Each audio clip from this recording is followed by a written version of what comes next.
જય શ્રી કૃષ્ણ, જય માતાજી, હર હર મહાદેવ. આજે અષાઢ સુદની સૈની એકાદશીની આપણે કથા વાર્તા કરશું. અષાઢસ્ય સીતે પક્ષે કા એકાદશી ભવેત કી નામકો વિધિસ્તસ્યાય તદ વિશ્વસ્તે. યુધિષ્ઠિરે ભગવાન શ્રી કૃષ્ણને પૂછ્યું, હે કેશવ, અષાઢ માસના શુક્લ પક્ષમાં જે એકાદશી આવે છે એનું નામ શું છે, એની વિધિ શું છે તે મને વિસ્તારપૂર્વક કહો. ભગવાન શ્રી કૃષ્ણે કહ્યું, હે રાજન, એ એકાદશીને સૈની એકાદશી કહેવામાં આવે છે. એને દેવસૈની અને દેવપોઢી એકાદશી પણ કહે છે. હું એનું વર્ણન કરું છું, તે તમે સાંભળો. એ 11 મા પુણ્યદાય તથા મા પવિત્ર હોઈને સ્વર્ગ તથા મોક્ષને આપનારી છે. બધા વ્રતોમાં ઉત્તમ વ્રત છે, તેમજ મનુષ્યના બધા જ પાપોનો નાશ કરવાવાળું આ ઉત્તમ વ્રત છે. વળી જે આ સૈની એકાદશી વ્રત કરીને જેમણે કમળના પુષ્પોથી કમલનયન ભગવાન શ્રી વિષ્ણુનું પૂજન કર્યું છે, એમણે ત્રણેય લોક અને ત્રણેય સનાતન દેવો બ્રહ્મા, વિષ્ણુ અને મહેશનું પૂજન કરી લીધું છે એમ જાણવું. વળી આ સૈની એકાદશીને દિવસથી મારું એક સ્વરૂપ રાજા બલીને ત્યાં રહે છે અને બીજો સ્વરૂપ ક્ષીરસાગરમાં શેષનાગની સયા પર યોગ નિંદ્રામાં સૂઈ જ રહે છે. ત્યાર પછી હે રાજન, કાર્તિક મહિનાની શુક્લ પક્ષની પ્રબોધિની અથવા કે દેવઉઠી એકાદશી આવે ત્યાં સુધી તેઓ ક્ષીરસાગરમાં જ યોગ નિંદ્રામાં સૂઈ રહે છે. આમ અષાઢ સુદની સૈની એકાદશીથી લઈને કાર્તિક સુદની પ્રબોધિની એકાદશી સુધીનો કાળ સર્વ ધર્મોમાં ઉત્તમ ગણાય છે. એટલે આ સમય દરમિયાન મનુષ્ય પોતાના ધર્મનું શ્રદ્ધાપૂર્વક આચરણ કરવું જોઈએ. વળી આ સમય દરમિયાન મનુષ્ય કોઈ પણ વ્રત ખરા મનથી કરે છે તે પાવન થઈ જાય છે અને તે પરમ શ્રેષ્ઠ ગતિને પામે છે, એમાં સંશય નથી. એટલે દરેક મનુષ્ય પ્રયત્નપૂર્વક આ સૈની નામની એકાદશીનું વ્રત ભક્તિભાવપૂર્વક કરવું જોઈએ, કારણ કે એના જેવું પવિત્ર અને પાપનાશક બીજું કોઈ વ્રત નથી. એ સૈની એકાદશીને દિવસે શંખ, ચક્ર, ગદા અને પદ્મ ધારણ કરેલા દેવોના દેવ ભગવાન શ્રી નારાયણ ક્ષીરસાગરમાં શયન કરે છે. માટે તે દિવસે તેમનું વ્રત કરીને એમનું સંપૂર્ણ શ્રદ્ધાથી પૂજન કરવું જોઈએ અને રાત્રે ભક્તિભાવપૂર્વક જાગરણ પણ કરવું જોઈએ.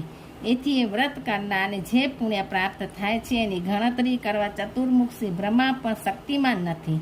માટે હે રાજન, આ સૈની એકાદશીનું ઉત્તમ વ્રત કરનાર ચંડાર હોય તો પણ એ મને પ્રિય થાય છે, કારણ કે સૈની એકાદશી વ્રત સર્વ પાપોને દૂર કરનાર તથા ભોગ અને મોક્ષને આપનારું છે, એમાં કોઈ પણ જાતનો સંશય નથી.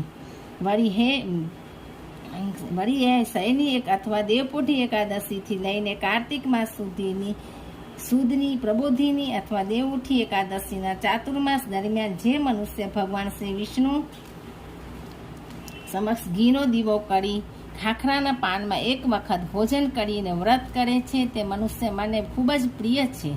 વળી આ ચાતુર્માસ દરમિયાન ભગવાન શ્રી વિષ્ણુ ક્ષીરસાગરમાં સૂઈ રહ્યા હોય છે, એટલે વ્રત કરનાર મનુષ્ય પથારી પાથર્યા વિના જમીન પર જ સૂઈ રહેવું જોઈએ.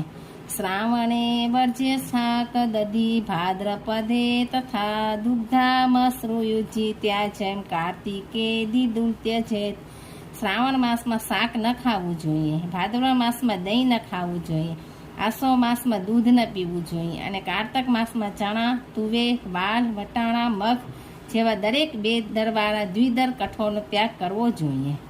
વળી જે મનુષ્ય ચાતુર્માસ દરમિયાન બ્રહ્મચર્યના નિયમોનું ચુસ્તપણે પાલન કરે છે તે અવશ્ય પરમ ગતિને પામે છે. વળી હે રાજન, આ એકાદશીના વ્રતનું પાલન કરવાથી જ મનુષ્ય સર્વ પાપોમાંથી મુક્ત થઈ જાય છે. માટે ભૂલ્યા વગર આ સૈની એકાદશીનું વ્રત અવશ્ય કરવું જોઈએ. યુધિષ્ઠિરે ભગવાન શ્રી કૃષ્ણને કહ્યું, હે કૃષ્ણ, તમે કહેલ સૈની એકાદશી વ્રત અને એની વિધિ સાંભળી. હવે એના સંબંધમાં કોઈ પૌરાણિક કથા હોય તો મને કહો. ભગવાન શ્રી કૃષ્ણે કહ્યું, હે રાજન, નારદના પૂછવાથી બ્રહ્માજીએ કહેલી કથા હું તમને કઈ સંભળાવું છું, તે તમે સાંભળો. પૂર્વ સૂર્યવંશમાં માધાતા નામનો એક પ્રતાપી અને સત્યવાદી રાજા રાજ્ય કરતો હતો. તે પ્રજાપ્રેમી હતો. વળી એ ધર્મ અનુસાર પોતાના પુત્રોની જેમ એ પ્રજાનું પાલન કરતો હતો. પ્રજા બધી રીતે સુખી હતી. એના રાજ્યમાં કદી દુકાળ પડ્યો ન હતો. મોટી મોટી માનસિક પીડાઓ તેમજ અસાધ્ય શારીરિક રોગો પણ કોઈને થતા ન હતા. એની પ્રજા નિર્ભય, નિરોગી તથા ધન ધાન્યથી સમૃદ્ધ હતી. તેમજ એ રાજાના ખજાનામાં પણ આવેલું ધન સંપૂર્ણ ન્યાય વડે જ મેળવાયેલું હતું. વળી એ રાજ્યમાં બધા વર્ણો અને આશ્રમોના લોકો પોતપોતાના ધર્મમાં પ્રવૃત્તિ કરી રહ્યા હતા. વળી એ માંધાતા રાજાના રાજ્યની ભૂમિ પણ કામધેનુની જેમ ફળ આપવાવાળી હતી, એટલે કે ભૂમિ પુષ્કળ ધાન્ય ઉત્પન્ન કરતી હતી. આમ સુખપૂર્વક અને આનંદમાં ઘણા વર્ષો વીતી ગયા. એક સમયે રાજાના પૂર્વજન્મના કોઈ પાપ કર્મને લીધે એના રાજ્યમાં 3 વર્ષ સુધી વરસાદ થયો નહીં. પરિણામે દુકાળ પડ્યો. અન્નના ભંડારો પણ ખાલી થઈ ગયા. તેથી પ્રજા હવે ભૂખથી પીડાઈને દુઃખી થઈ રહી હતી. યજ્ઞો અને વેદોના અધ્યયનો પણ બંધ થઈ ગયા હતા. આથી પ્રજા રાજા પાસે ગઈ અને વિનંતી કરી, હે નૃપશ્રેષ્ઠ, તમારે અમારી વાત સાંભળવી જોઈએ. પુરાણોમાં પંડિતોએ કહ્યું છે કે વરુણદેવ કૃપા કરીને મેઘ સ્વરૂપે વૃષ્ટિ કરે છે અને વરસાદથી જ અનાજ ઉત્પન્ન થાય છે અને અનાજથી જ પ્રજાનું જીવન ટકી રહે છે. પરંતુ છેલ્લા 3 વર્ષથી વરસાદ થયો નથી. વરસાદ ન થવાથી અન્ન પાકતું નથી. અન્નના અભાવથી પ્રજા ભૂખથી મરણ પામે છે. માટે હે રાજા, વરસાદ થાય અને પ્રજા જીવે એવો કોઈ ઉપાય કરો. આ સાંભળી રાજાએ કહ્યું, હે મારા વાલા પ્રજાજનો, તમારું કહેવું સાચું છે. કારણ કે અન્ને જ બ્રહ્મ કહેવામાં આવ્યું છે. અન્ને કારણે જ બધું ટકી રહ્યું છે. અનાદ ભવંતી ભૂતાની જગદને તવર્તતે ઇત્યે શ્રૂયતે લોકે પુરાણે બહુ વિસ્તરતે. અન્નથી જ પ્રાણી પદાર્થ ઉત્પન્ન થાય છે અને અન્નના લીધે જ જગત જીવન ધારણ કરે છે. લોકોને મોઢે એવું સાંભળવામાં આવે છે. તેમજ પુરાણોમાં પણ બહુ વિસ્તારપૂર્વક એવું વર્ણન કરેલું છે. વળી એવું પણ કહેવાય છે કે રાજાના દુરાચારથી, અધર્મથી અને એના અત્યાચારથી પણ વરસાદ થતો નથી. એથી મારો પણ કોઈ દોષ હોવો જોઈએ. એ સિવાય મારી પ્રજા આવું દુઃખ પામે નહીં. આ બાબતમાં હું ઘણા જ વિચારો કરું છું, પરંતુ મેં શું દોષ કર્યો છે તે મને સમજાતું નથી. છતાં હું તમારા બધાના કલ્યાણ માટે કોઈને કોઈ ઉપાય જરૂર શોધી કાઢીશ. આમ કહીને પાકો નિશ્ચય કરીને રાજા માંધાતા થોડુંક સૈન્ય તેમજ થોડીક વ્યક્તિઓને લઈને વિધાતા અને ભગવાનને ભાવપૂર્વક નમસ્કાર કરીને એ જંગલમાં ગયો. ત્યાં જઈને મુખ્ય મુનિઓ અને મોટા મોટા તપસ્વીઓના આશ્રમોમાં ફરવા લાગ્યો. આમ જંગલમાં ફરતા ફરતા એક દિવસે એને મહર્ષિ અંગિરસને જોયા. તેમને જોતાં જ રાજાનું હૃદય આનંદથી ભરાઈ ગયું. રથમાંથી નીચે ઉતરી એમને દંડવત પ્રણામ કર્યા. આથી મહર્ષિ અંગિરસને ઘણો જ આનંદ થયો. ઋષિએ એમને વનમાં આવવાનું કારણ પૂછ્યું. ત્યારે માંધાતાએ વિનયપૂર્વક કહ્યું, હે મહારાજ, હે મહર્ષિ, હું ધર્મવિધિ પ્રમાણે રાજ્ય કરું છું. મેં ઘણા યજ્ઞો કર્યા છે, દાન પણ ઘણું કર્યું છે, છતાં મારા રાજ્યમાં વરસાદ કેમ થતો નથી? એનું કારણ મને સમજાતું નથી. મારી આ શંકાનું આપ નિવારણ કરો. તેમજ મને કોઈ એવો ઉપાય બતાવો જેથી કરીને વરસાદ થાય અને મારી પ્રજા સુખી થાય. અંગિરસ મહેશે કહ્યું, હે રાજન, આ સતયુગ છે અને તે બધા યુગમાં ઉત્તમ છે. તેથી આ યુગના લોકો બ્રહ્મચર્યના વ્રતનું પાલન કરનારા, પરમેશ્વર પરાયણ તથા વેદોના અધ્યયનમાં તત્પર રહેનારા હોય છે. અને આ યુગમાં ધર્મ પણ સત્ય, દયા, અહિંસા અને દાન આ 4 વિભાગો વાળો હોય પરિપૂર્ણ છે. તેમજ આ યુગમાં કેવળ બ્રાહ્મણો તપસ્વી હોવા જોઈએ. પરંતુ હે રાજેન્દ્ર, તમારા રાજ્યમાં એક શૂદ્ર તપ કરી રહ્યો છે. એ ધર્મને કારણે તમારા દેશમાં વરસાદ વરસતો નથી. માટે એ શૂદ્રનો નાશ કરવાનો પ્રયત્ન કરો, જેથી અધર્મનો દોષ શાંત થશે. રાજા માંધાતાએ કહ્યું, હે મુનિવર, એક તો એ શૂદ્ર તપસ્યા કરી રહ્યો છે અને બીજું એ નિરપરાધી છે. તેથી હું એનું અનિષ્ટ પણ નહીં કરું. એ સિવાયના કોઈ ધર્મના દોષને શાંત કરવા માટે કોઈ ધર્મનો આપ ઉપદેશ આપો, જેથી આ અનાવૃષ્ટિરૂપ ઉપદ્રવ નાશ પામે અને મારી પ્રજા સુખી થાય.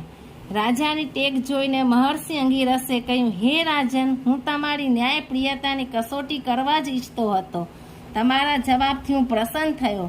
તમે તમારા પ્રજાજનોમાં કોઈ ભેદ કરતા નથી. હવે તમે મને તમારી પ્રજા અષાઢ મહિનાની શુક્લ પક્ષની શયની એકાદશીનું વ્રત કરો. એનાથી બધા ઉપદ્રવો શાંત થાય છે, સર્વ સિદ્ધિઓ પ્રાપ્ત થાય છે અને એના વ્રતના પ્રભાવથી વરસાદ થશે. ધન ધાન્યના ભંડારો ભરપૂર રહેશે. આથી રાજાને ઘણો જ આનંદ થયો. ઋષિને પ્રણામ કરીને પોતાની સાથે આવેલી વ્યક્તિઓ તેમજ સૈન્યની સાથે એ પોતાની રાજધાનીમાં આવ્યો.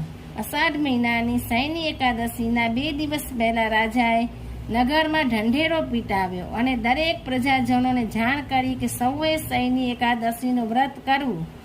રાજા સહિત સૌએ વિધિપૂર્વક આ વ્રત કર્યું. ભગવાન વિષ્ણુની પૂજા કરી, ઉપવાસ કર્યો અને એ રાત્રે ધૂન, ભજન, કીર્તન સહિત જાગરણ પણ કર્યું. એ વ્રતના પ્રભાવથી એ વર્ષે ખૂબ વરસાદ થયો. ધરતી પાણીથી તરબોળ થઈ ગઈ. ખેતરો હર્યા ભર્યા ધાનથી સુશોભિત થઈ ગયા. પ્રજા ખૂબ સુખી થઈ ગઈ. ભગવાન શ્રી કૃષ્ણે કહ્યું, હે યુધિષ્ઠિર, તમારે પણ આ શયની એકાદશીનું વ્રત અવશ્ય કરવું જોઈએ. વળી મોક્ષની ઈચ્છાવાળાઓએ પણ આ વ્રત ભક્તિભાવપૂર્વક કરવું જોઈએ. વળી એકાદશીના દિવસે પાણીથી ભરેલા ઘડાને વસ્ત્રથી ઢાંકીને દહીં અને ચોખાની સાથે બ્રાહ્મણને દાનમાં આપવો જોઈએ. સાથે છત્રી અને પગરખા પણ આપવા જોઈએ. દાન આપતી વખતે આ મંત્રનું ઉચ્ચારણ કરવું જોઈએ. નમો નમસ્તે ગોવિંદ બુધ શ્રવણ સગ્નક અધોધધ સંશય કૃતયા સર્વ સૌખ્ય પ્રદો ભવ ભુક્તિ મુક્તિ પ્રદસ્ય લોકાના સુખદાયક. હે બુદ્ધ શ્રવણ નામ ધારણ કરવાવાળા ભગવાન ગોવિંદ, આપને નમસ્કારો. મારા સઘળા પાપોનો નાશ કરીને આપ મને સર્વ પ્રકારના સુખ આપો. તમે ભક્તજનોને ભોગ અને મોક્ષ આપવાવાળા તેમજ સુખદાયક છો. હે રાજન, જે મનુષ્ય શયની એકાદશીની શ્રેષ્ઠ કથાને પાપો દૂર કરનારી સમજી પોતે સાંભળે છે તેમજ બીજાને તે સંભળાવે છે, તે મનુષ્ય પર અશ્વમેઘ યજ્ઞ કર્યાનું ફળ મેળવે છે. શ્રુતુ પામમે સ્વરાજન કથા પાપહત્ર પસમ અશ્વમેઘસ્ય યશસ્ય ફૂલમ પાપનોતિ માનવ. જય શ્રી કૃષ્ણ. જય માતાજી. હર હર મહાદેવ.